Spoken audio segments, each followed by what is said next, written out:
Assalamualaikum warahmatullahi wabarakatuh. Alhamdulillah pada kesempatan hari ini kita masih diberikan kesehatan untuk melanjutkan materi kita berkaitan dengan konsep jaringan saraf tiruan. Jadi ini merupakan pertemuan kedua dari mata kuliah jaringan saraf tiruan.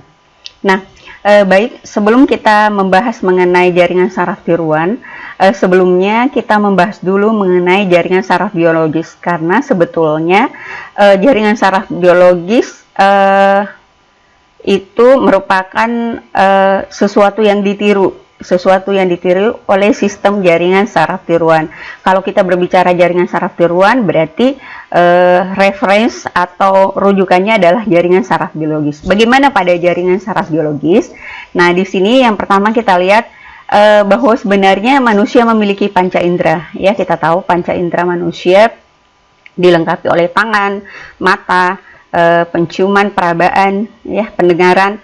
Nah, itu adalah panca indera yang nanti ketika panca indera tersebut berfungsi untuk menangkap informasi atau sinyal yang berasal dari luar, nah, sekaligus akan mengaktifkan syaraf, ya, akan mengaktifkan saraf yang ada pada tubuh manusia itu sendiri.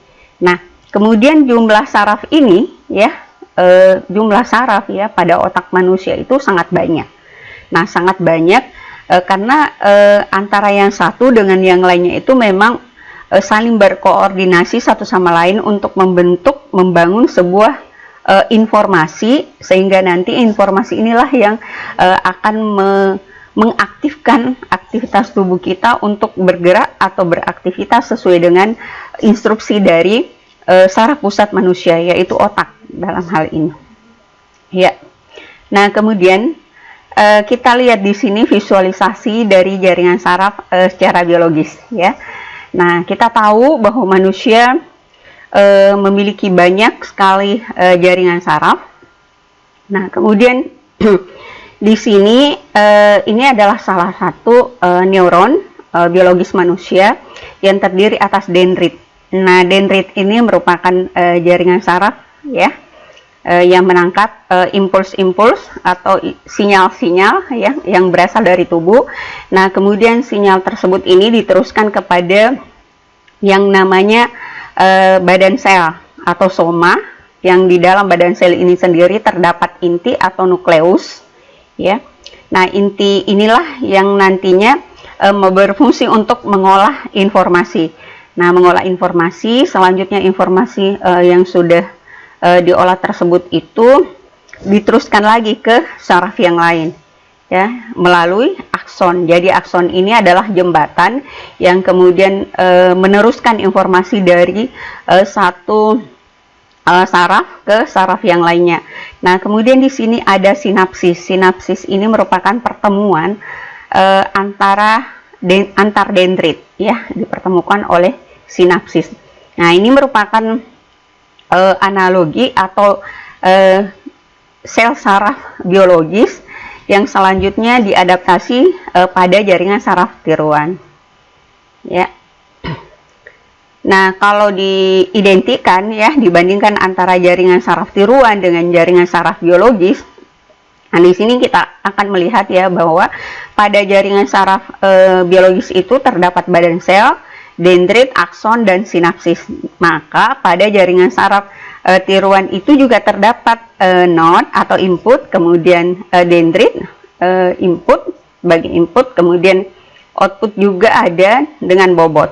Nah, kemudian pada badan sel jaringan saraf biologis itu berfungsi sebagai soma. Nah, kemudian di sini juga ada node. Dendrit sebagai inputan dari jaringan saraf tiruan, kemudian akson merupakan output pada jaringan saraf tiruan, dan sinapsis adalah merupakan bobot dari jaringan saraf tiruan, bobot dan bias, ya. Nah, untuk jaringan saraf tiruan, arsitektur sederhananya kita lihat, ya, ini. Jadi ini tadi dianggap sebagai neuron-neuronnya dari X0, X1 sampai pada Xn. Kemudian ini badan sel atau node-nya, ya. Nah, kemudian di dalam node itu nanti akan dihubungkan dengan bobot yang akan diupdate, ya. Nah, kemudian bobot hasil perkalian antara input dengan bobot itu disimpan pada summing function, dijumlahkan keseluruhan antara input yang satu dengan input yang lain, kemudian dilewatkan pada fungsi aktivasi, nah kemudian dikeluarkan dalam bentuk output. Nah, itulah yang merupakan hasil pemrosesan dari jaringan saraf tiruan. Nah, kalau tadi pada jaringan saraf biologis di sini ada dendrit, kemudian ada sinapsis, kemudian ada soma, ya, soma, setelah itu ada akson. Nah, itu jadi analoginya sama antara jaringan saraf tiruan dengan jaringan saraf biologis. Nah, kalau kita merujuk ya pada jaringan saraf biologis, ternyata manusia itu memiliki kesempurnaan, ya, memiliki kompleksitas yang kemudian sebenarnya tidak bisa ditiru secara sempurna ya oleh manusia. Karena yang menciptakan manusia itu bukan manusia, yang menciptakan manusia adalah zat yang maha tinggi, yang kemudian tidak bisa kita meniru secara keseluruhan apa yang sudah di hasil mahakaryanya, ya. Nah, manusia hanya mampu mengambil bagian terkecil saja dari mahakarya tersebut dalam bentuk jaringan saraf tiruan. Nah, sekarang apa sih yang dimaksud dengan jaringan saraf tiruan? Nah, di sini sebagai suatu sistem pemrosesan informasi yang mempunyai karakteristik menyerupai jaringan saraf manusia. Jadi tadi informasinya itu melalui proses adaptasi yang kemudian mengambil contoh dari jaringan saraf manusia. Nah, kemudian di sini ada yang namanya generalisasi model matematis dari pemahaman manusia yang didasarkan pada beberapa bagian penting, diantaranya yang pertama, pemrosesan informasi terjadi pada elemen sederhana yang disebut neuro. Jadi pemrosesan informasinya, jadi informasi itu nanti itulah yang dibutuhkan dari jaringan saraf tiruan ini, karena informasi ini nanti akan mengolah masukan, nanti dari keluaran dari sistem informasi tersebut itu menjadi informasi yang digunakan sesuai dengan kasus yang akan diselesaikan oleh sistem. Nah, terus yang kedua, isyarat mengalir di antara sel saraf atau neuro melalui suatu sambungan penghubung. Jadi ada penghubung. Tadi kan bisa dilihat ya. Nah, di sini ada penghubungnya. Nah, di sini ada penghubung ya. Penghubung antara jaringan saraf yang satu dengan yang lainnya. Nah, itu kan ada penghubung, supaya nanti penghubung ini yang kemudian mengakumulasi semua nilai dari input-input tadi. Nah, kemudian ada yang namanya sinapsis tadi, penghubung antara jaringan sarafnya sendiri dengan bobot dan biasnya. Kemudian yang ketiga, setiap sambungan penghubung memiliki bobot yang bersesuaian. Nah, bobot ini yang kemudian digunakan untuk mengalirkan sinyal ya, yang terkirim nanti. Nah, itu tadi bahwa bobot inilah yang kemudian selalu menjadi rujukan ya bagi sinyal setelahnya ya, sinyal setelahnya. Kemudian yang keempat, setiap sel saraf akan menerapkan fungsi aktivasi terhadap isyarat hasil jumlah pembobotan yang masuk kepadanya untuk menentukan isyarat keluarannya. Jadi maksudnya seperti ini, bahwa fungsi aktivasi ini nanti merupakan thresholding ya, pengambangan batas bagi satu sinyal. Nah, supaya nanti dengan fungsi aktivasi yang diberikan itu akan mempercepat proses komputasi ya, sehingga angkanya tidak terlalu banyak pada ambang batas tertentu, kemudian itu sudah di-cut sedemikian oleh sistem bergantung pada fungsi aktivasi apa yang digunakan. Nah, kita lihat kelebihan JST ya. Kita tahu bahwa jaringan saraf tiruan inilah sebenarnya yang kemudian menjadi kunci pengembangan sistem yang mutakhir saat ini, misalkan deep learning. Nah, mengambil sifat dari jaringan saraf tiruan. Nah, berarti ternyata jaringan saraf tiruan ini memiliki kelebihan ya dalam sistem AI, artificial intelligence ya. Di sini kita lihat yang pertama, belajar beradaptasi, belajar adaptif. ya, kemampuan belajar sebagaimana melakukan pekerjaan berdasarkan data yang diberikan sebagai proses pelatihan. Ya, jadi kalau misalkan manusia itu belajar, nah berarti dia harus dilatih dulu, ya, dilatih. Kemudian nanti dari proses pelatihan itu dia akan mendapatkan pengalaman. Nah, demikian juga dengan jaringan saraf tiruan, dia akan dilatih terlebih dahulu. Nah, dari kemudian jaringan proses pelatihan tersebut membuatnya menjadi lebih cerdas, membuatnya lebih tahu apa yang harusnya nanti dikerjakan sesuai dengan instruksi yang diberikan kepada dia. Kemudian yang kedua, self-organization. Nah, ini artinya jaringan saraf itu bisa mengorganisasi, ya, bisa mengatur diri mereka sendiri, ya, berdasarkan lamanya mereka belajar, kemudian apa yang sudah mereka pelajari. Nah, itu dia bisa mengorganisasikan diri mereka sendiri. Dia bisa kemudian mandiri untuk mengelompokkan berdasarkan pengetahuan yang sudah diperoleh. Kemudian yang ketiga, real time operation. Nah, ini adalah operasi yang kemudian secara real time yang sudah banyak dikembangkan oleh pabrikan-pabrikan, ya, di pasaran untuk aplikasi dari jaringan saraf tiruan. Jadi memang sih kalau misalkan kita beli itu tidak dikatakan ini aplikasi jaringan saraf tiruan loh, tapi fungsi yang ada di dalamnya itu adalah mengambil algoritma atau metode dari jaringan saraf tiruan. Di antaranya misalkan fingerprint, kalau kita memiliki smartphone ada fingerprintnya, ataukah device yang lain. Kemudian sistem face recognition, pengenalan wajah, ya, pengenalan iris mata, kemudian pengenalan yang lain, ya, kemudian ada pengenalan pengucapan dan seterusnya. Nah, aplikasi-aplikasi seperti ini sudah digunakan secara real time. Jadi pada saat kita men-scan langsung terbaca identifikasi siapa, autentikasi yang melakukan ini adalah identitasnya siapa, ya, itu sudah ada aplikasi yang kemudian sudah umum di pasaran. Nah, di samping kelebihan tadi juga ada kekurangan dari jaringan saraf tiruan. Nah, yang pertama tidak efektif untuk melakukan operasi numerik dengan presisi tinggi. Jadi kalau misalkan untuk mendapatkan akurasi yang tinggi atau ketepatan yang tinggi, ini kurang efektif, ya. Maksudnya kemampuan untuk menghasilkan akurasi yang tinggi itu terbatas, ya.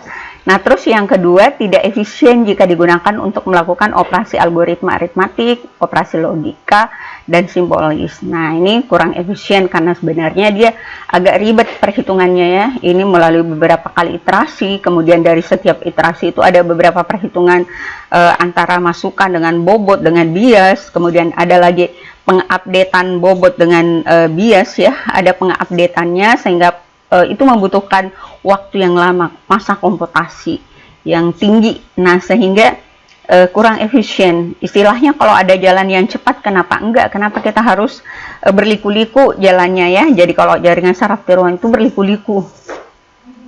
Nah, kemudian yang ketiga, untuk beroperasi jaringan saraf tiruan butuh pelatihan. Nah, sehingga bila jumlah datanya besar, waktu yang digunakan untuk proses pelatihan sangat lama. Sebaliknya, kalau misalkan jumlah datanya kecil, maka komputasinya sebentar, tapi akurasi yang dihasilkan biasanya kurang, ya. Nah, sehingga dia memang harus ditunjang oleh big data atau data yang cukup besar. Nah, tapi berdasarkan keseluruhan kelemahan ini, ternyata jaringan saraf tiruan hari ini sudah berevolusi menjadi jaringan saraf tiruan yang unggul, yang handal dalam bentuk deep learning, ya, dalam bentuk deep neural network, ya. Jadi sudah ada banyak sekali pengembangan dari jaringan saraf tiruan. Jadi bukan jaringan saraf tiruan dengan algoritma yang sama dengan sekarang, ya, tapi itu sudah lebih kompleks. Jadi kelebihan, kekurangan yang kemudian terjadi pada jaringan saraf tiruan konvensional kemudian diatasi dengan menggunakan semua sistem, ya, penggabungan antara sistem ekstraksi fitur dengan sistem klasifikasi ataukah sistem clustering dari jaringan saraf tiruan itu. Jadi sudah ada kolaborasi, kombinasi antara ekstraksi fitur dengan klasifikasi, sehingga performa dari jaringan saraf tiruan itu hari ini jauh lebih bagus dibandingkan yang sekarang kita pelajari, ya, dalam bentuk deep learning. Nah, mungkin pada sesi berikutnya akan kita bahas itu. Nah, di mana jaringan saraf tiruan ini kemudian cocok untuk kita gunakan? Yang pertama, klasifikasi. Nah, jadi klasifikasi bagaimana misalkan suatu data tertentu itu kita klasifikasi ke dalam kategori tertentu. Ya, kelas A, kelas B, kelas C, kelas D berdasarkan nilainya. Kemudian yang kedua, asosiasi. Nah, asosiasi ini artinya secara keseluruhan, ya, merupakan bagian, ya, dari suatu objek tertentu. Jadi kita gabungkan beberapa objek yang nantinya dari proses penggabungan itu akan diberikan identifikasi sesuai dengan identitas atau kelasnya masing-masing. Kemudian yang ketiga, self organizing. Nah, jaringan saraf tiruan ini juga istilahnya dia mampu mengolah data, ya, yang sistemnya clustering, ya, dia mengelompokkan diri mereka sendiri berdasarkan kemiripan data yang ada pada keseluruhan data atau kelompok data yang diberikan pada dia, apakah pada data trainingnya maupun pada data testingnya. Kemudian yang keempat itu optimasi, menemukan jawaban atas solusi yang terbaik. Maksudnya seperti ini, optimasi itu adalah bagaimana kita memperbaiki performa, memperbaiki kinerja atau memperbaiki akurasi dari sistem sebelumnya. Nah, jaringan saraf tiruan di sini bisa tampil memperbaiki itu. Kalau pada sistem yang digunakan, misalkan sekarang itu kurang akurat, nah dengan jaringan saraf tiruan nanti digunakan sistem optimasinya. Nah, itu sudah banyak juga pengembangan dari jaringan saraf tiruan. Ya. Nah, ini yang penting karakteristiknya yang merupakan inti dari jaringan saraf tiruan, yaitu adanya pola hubungan antara neuron yang satu dengan neuron yang lain, antara inputan yang satu dengan input yang lain, karena semuanya berhubungan, ya, semuanya bersambungan melalui di situ kan tadi ada sigma, ya, ada sigma atau proses penjumlahan. Nah, proses penjumlahan itulah yang kemudian menyambungkan antara informasi dari X1, X2 atau informasi pertama, 2, 3 dan keseluruhan inputannya itu nanti akan disambungkan. Terus yang kedua, metode penentuan bobot sambungan. Nah, metode penentuan bobotnya itu nanti, bobotnya itu yang penting, karena bobotnya ini nanti merupakan parameter yang kemudian bisa mengukur, ya, ketika parameter atau bobot yang terbagus kemudian dicapai, maka akan memberikan peluang kepada jaringan saraf tiruan tersebut itu untuk menemukan performa terbaik dari jaringan saraf yang dilatih atau di testingnya nanti, ya, yang kita testing, data yang kita latih maupun yang kita testing. Jadi dari proses update bobot tersebut. Kemudian yang ketiga adalah fungsi aktivasi. Fungsi aktivasi ini adalah fungsi melewatkan satu sinyal atau nilai tertentu pada batas thresholding. Ya, batas thresholding apakah pada masukannya nanti, ya, pada bagian hidden layernya ataukah pada bagian output layernya. Nah, itu tujuannya supaya nanti komputasinya menjadi lebih sederhana, sehingga nanti dihasilkan nilai yang lebih mudah, yang memudahkan pemrosesan itu. Nah, ini adalah sejarah mengenai jaringan saraf tiruan. Nah, kalau kita berbicara sejarah, berarti apa yang kemudian bisa kita ambil dari proses sejarah tersebut? Proses riset pengembangan yang dilakukan dari satu tahapan sejarah ke tahapan sejarah berikutnya. Kemudian di sini pada tahun 1940 ilmuwan menemukan psikologi dari otak itu, otak manusia, ya, sama dengan otak pada komputer, karena adanya masukan, adanya proses, kemudian adanya output yang sudah merupakan bentuk informasi, ya. Nah, kemudian pada tahun 1943 McCulloch dan Pitts merancang model formal pertama, ya, sebagai perhitungan dasar neuron. Nah, di sini dia sudah membuat yang sederhana ya, lapisan jaringan saraf tiruan dengan satu lapisan yang sederhana sebagai satu analogi dari jaringan saraf biologis manusia. Kemudian tahun 1949 Hebb juga mengembangkan koneksi ya, koneksi antara persambungan ya jaringan saraf yang satu dengan jaringan saraf yang lainnya. Jadi di situ ada koneksi, makanya Hebb ini juga tidak hanya satu lapis, tapi dia sudah mengembangkan ya beberapa lapis ya, dan kemudian interkoneksinya, bobot dan biasnya itu dilakukan proses update ya, sehingga nanti lebih bagus daripada output yang ditemukan oleh orang sebelumnya, peneliti sebelumnya.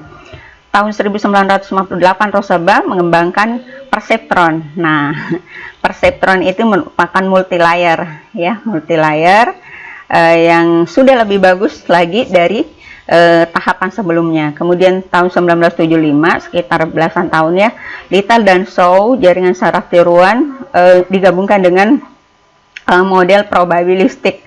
Jadi probabilistiknya itu sudah dimasukkan di sini. Bahkan kalau sekarang itu sudah dikembangkan misalkan dalam bentuk statistik ya, jadi ada probabilistik statistik antara jaringan saraf tiruan.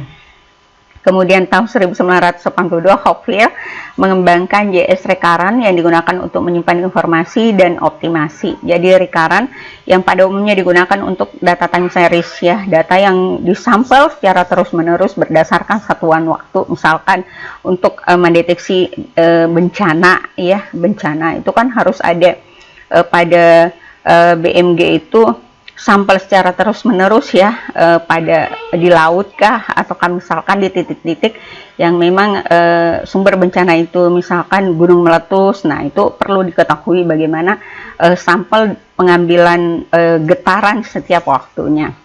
Kemudian tahun 1988 mulai dikembangkan radial base function RBF ya. Ini mengembangkan lagi dari sistem sebelumnya. Jadi semakin lama itu pengembangan dari jaringan saraf tiruan itu semakin kompleks. Nah, kemudian 1988 juga DARPA, Neural Network Study. Jadi DARPA ini merupakan agensi dari pertahanan keamanan Amerika Serikat yang memang bertugas untuk selalu melakukan pengembangan teknologi. Ya, pengembangan teknologi dalam beberapa bidang: otomotif, sistem penerbangan udara, perbankan, sistem pertahanan, elektronik, dunia hiburan, finansial, suara, asuransi, pabrik, pertambangan, kesehatan, robotika, keamanan, telekomunikasi, dan transportasi. Nah, pada bagian ini yang kemudian dikembangkan untuk menguasai teknologi. Nah, hari ini. Nah, kita jaringan saraf tiruan sudah berkembang sekian lama. Ya, apakah kalian kemudian untuk jaringan saraf tiruan yang lebih sederhana saja, kalian nanti bisa ya menguasainya ataukah tidak? Berarti tantangannya itu ada pada Ananda sekalian. Jadi ada pada kalian semua sebagai mahasiswa, sebagai generasi yang kemudian siap untuk memberikan kontribusi terbaik bagi bangsa dan negara kita. Oke? Nanti pertanyaannya akan dibahas pada forum. Sekian, mohon maaf atas segala kekurangan. Wassalamualaikum warahmatullahi wabarakatuh.